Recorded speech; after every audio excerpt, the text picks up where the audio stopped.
Hello, and welcome back to Breakthrough. I'm glad you're here as we keep moving through breaking the cycle of almost. If you've been following along, you know what this is. If you're new, do yourself a favor and don't start in the middle. Pause this and go back to episode 1. The story is meant to build, and it hits different when you walk it in order.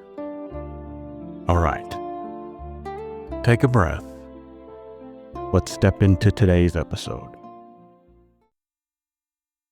For the ones who grew up almost. For the ones who learned to brace, to scan, to stay near the exit. For the ones who can function while quietly bleeding.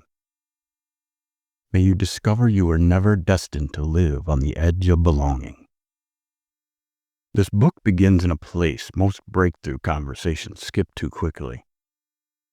It begins at the part where you're exhausted from decades of almost. You're still standing, still breathing, still functioning. But something foundational cracked a long time ago and never fully healed. The danger of almost isn't just disappointment. It's the way disappointment tries to convince you it's your destiny. I'm not writing from a tidy redemption arc. I'm writing from the inside of a pattern I had to name before I could break. It was a pattern of being almost loved, almost safe, almost free, and almost okay. Almost can look like wisdom on the outside. It looks like distance, control, self-reliance, or maturity. But underneath it can be a vow. I will not be caught off guard again. This is part memoir and part mirror. Some of my earliest memories don't arrive as neat scenes you can map. Instead, they arrive as fragments. They are sensory pieces, nervous system truths, and the feeling of being moved like an object inside a process. If you grew up safe, you might want a clean timeline. If you didn't, you already know why that isn't always possible. What I can offer is honesty, along with a road. Because one of the hardest realizations is that the coping skills that kept you alive can become the chains that keep you stuck. They worked. They protected you. And then quietly, they started limiting you. Almost offers relief without repair. Almost offers distance without deliverance. Almost offers a better cage and asks you to call it home. I don't believe God authored your captivity, but I do believe He refuses to coexist with it forever.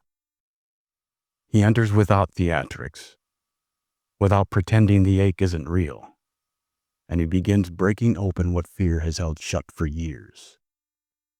Sometimes the breakthrough looks like a bursting flood. Sometimes it looks like a nervous system slowly learning how to not live like the world is on fire every day. If you've lived long enough under almost, you may not trust hope. You may treat belongings like it has an expiration date. You may feel fine, while still not fully alive. If that's you, you're not crazy. You're not weak. You're not unspiritual.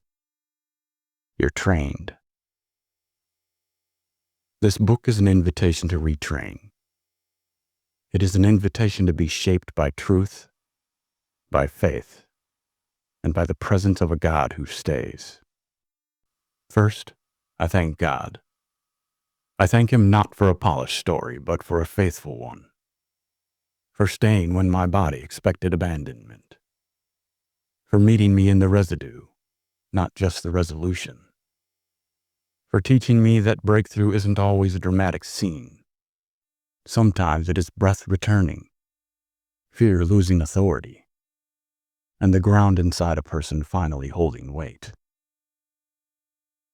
To my wife, Anna, thank you for your steadiness, your patience, and your practical love. You have been a living contradiction to the old script that says good things always leave. Your faithfulness has helped my nervous system believe what my mouth could say, but my chest struggled to trust. To the people who have sat with me in the healing, to the counselors, mentors, and friends who didn't rush me past the hard parts, thank you for helping me name what I survived without making me live there forever. And to you, the reader, thank you for your courage. If you have lived under almost, then opening this book is not a casual act. It's a defiant one. My prayer is that these pages do more than just describe pain.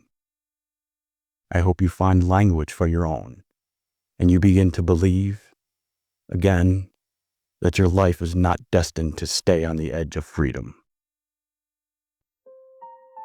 Thanks for spending these minutes with me. Breaking a cycle rarely happens in one dramatic moment. It happens in small, steady breakthroughs, one step at a time.